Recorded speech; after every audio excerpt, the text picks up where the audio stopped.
tous. C'est quelques mots pour vous présenter une brochure que le Rassemblement communiste vient de publier, de diffuser sur son site et par l'intermédiaire des réseaux sociaux, et qui a pour titre « Socialisme, capitalisme, deux systèmes à l'épreuve d'une crise sanitaire majeure »,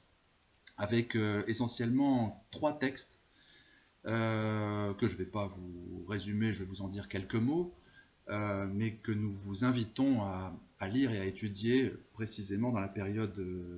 difficile et grave qui est la nôtre aujourd'hui. Nous sommes encore en plein confinement en France. Évidemment, pour parler de la crise sanitaire, on est en train de vivre une crise sanitaire majeure et historique, mais qui est aussi l'occasion de se pencher sur les effets, je dirais, politiques, idéologiques, profonds, qu'on peut observer aujourd'hui, les modifications de rapports de force à l'échelle nationale, à l'échelle internationale, qui ont lieu pendant cette crise.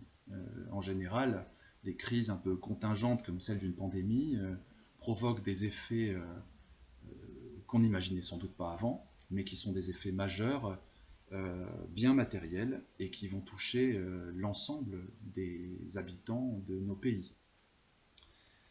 3 textes essentiellement, je vous disais. Le premier, chronique d'une gestion calamiteuse, résume les enjeux de la crise économique importante que nous commençons à vivre, que nous allons vivre dans les prochains mois, les prochaines années, suite à cette crise, qui rappelle à quel point l'analyse marxiste est pertinente, puisque quand on résume et quand on simplifie à l'extrême le mode de production à ce que nous vivons en ce moment, évidemment, il ne peut en être autrement, et cette crise matérielle sera l'objet, évidemment, et l'objet d'une critique de fond de ce qu'on appelle le libéralisme, politique libérale qui depuis de nombreuses années a détruit notamment le système de santé publique. Ce sont des politiques de court terme, des politiques de risque maximum, qui, évidemment, dont on ne voit les conséquences qu'en période de crise, justement, comme celle que nous vivons. Donc, profitons-en pour pointer du doigt, évidemment, les véritables responsables de tous ces morts qui s'accumulent aujourd'hui à cause de cette pandémie, pour des raisons qui sont tout à fait matérielles, puisque dans certains pays, évidemment, pour la même cause, nous n'observons pas les mêmes effets. Deuxième texte, à une autre échelle, mais la crise n'est pas seulement économique, elle est aussi politique. Elle modifie, et elle modifiera sans doute radicalement les rapports de force entre les forces en présence à l'échelle internationale. On voit très clairement aujourd'hui que face à la faillite du libéralisme, qui est le fait des politiques impérialistes américaines, européennes, d'une façon générale, nous avons une chaîne, un camp de la paix, on dit souvent, composé essentiellement de la Chine, de pays du Sud et de la Russie, et qui s'illustre justement par une politique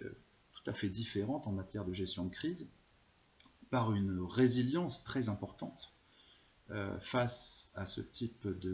d'accident grave, et qui montre en particulier à quel point nous, de notre côté, nous sommes particulièrement vulnérables face à ces morts. Troisième texte, c'est un texte qui est à la limite, au-delà de la crise politique, une crise d'ordre idéologique, puisque non seulement le libéralisme s'effondre, mais nous pensons également, il faut le rappeler, que cette crise démontre encore plus radicalement qu'auparavant l'existence d'une classe sociale bien connue, qui est la classe ouvrière, et qui retrouve son évidence de son existence et de sa centralité dans un mode de production qui est le nôtre, après avoir été invisibilisé pendant tant d'années, après avoir été nié, y compris même par des forces de gauche qui finissaient par ne plus croire à l'existence de cette classe ouvrière, en disant par exemple que les ouvriers c'est juste ceux qui ne sont pas des patrons. Non, les ouvriers sont des travailleurs bien particuliers, et ce sont eux qui sont à la manœuvre pour faire tourner le pays, que ce soit ici ou dans les pays du Sud ou dans les pays qui ont la chance d'ailleurs, en particulier, soit dit en passant, de ne pas avoir liquidé intégralement leur appareil industriel, ce qui est le cas de la France. On voit très bien les effets que peuvent avoir justement la destruction non seulement des services de santé, mais aussi la désindustrialisation de façon générale,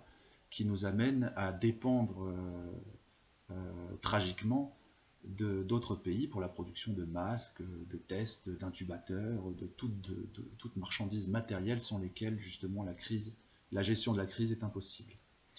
Merci de votre attention et nous vous souhaitons bonne lecture et surtout envoyez-nous des retours sur les commentaires que vous pourriez faire sur ces différentes analyses. Merci de votre attention.